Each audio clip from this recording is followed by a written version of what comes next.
I'm Stephen Donkers, and as you can see, I'm playing the piano out on the street. Coming up, I'll explain why you and Coburg residents can play music outside for the summer. Talks on how we pay for transportation expansion in Toronto is heating up once again. Coming up, we'll tell you what Metrolinx has in store for your transit needs. I'm Stephen Donkers. Have you seen these green traps around Peterborough? Coming up, I'll explain what type of tree-killing bug city officials are on the hunt for. Vertical Zone. It's a new business in the south end of Barrie, open 7 days a week. So if you're looking for some fun, come on down.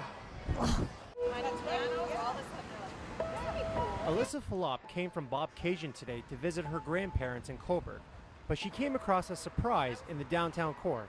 It's pretty cool because, you know, you get the fresh air while you're playing a nice tune on the piano, and then you get to see everybody, and it sets the mood. In 6 different locations around town are 6 used pianos for anyone to play. The pianos are part of a summer-long event called Keys to Our Town. It's aimed at giving anyone a chance to showcase their musical talent. In March, the Coburg's event team put out a request to the public for any used piano. While 6 were picked, nearly 40 were donated. We wanted to do something new where we were bringing music and art to the streets. So the idea is to create a public art project as well as a way to gather people around. And so far, it's getting people's attention, such as Linda White, who is visiting from New York State. She saw this piano and knew she had to play a tune.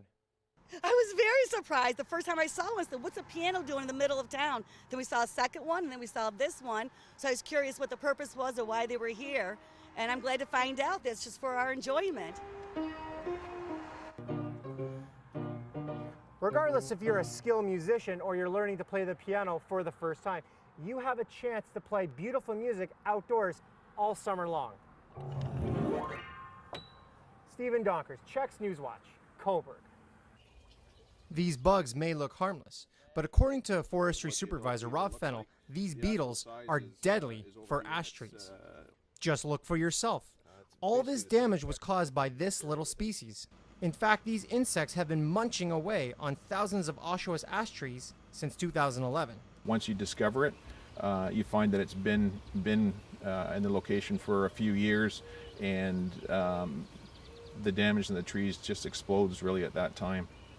Oshawa isn't the only city dealing with this problem. It's also in Northumberland, and experts say Peterborough is next. So how are the bugs getting here so quickly? Paul Hemage is the city's urban forestry specialist. He says the problem is when people transfer firewood from one area to another. It will definitely get here because it does spread naturally, but it's just spread much quicker by the movement of firewood and ash materials.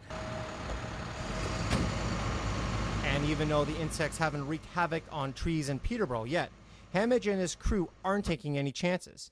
That's why they're setting up more than 20 traps to see where the small, lethal bugs could be in the city. We're looking, obviously, for the emerald ash borer beetle, which will be attracted to the trap because it has a bait on it and get stuck to the outside of it. So far, no bugs have been found, but Hemage says it's inevitable they are coming. And here's the scary part. One pair of these beetles can produce 1 trillion offspring in only 9 years. It is a huge deal because it's going to kill a lot of our forests. The question now is, when will the beetles get here? It's a question Hemage can't answer. That's why it's crucial for people to be aware of the species and to avoid moving firewood at all cost. And speaking of cash, it will cost the city more than $5 million over the next 10 years to monitor, treat, and remove any dead ash trees. And to think it's all because of this beetle. Stephen Donkers, Checks Newswatch, Peterborough.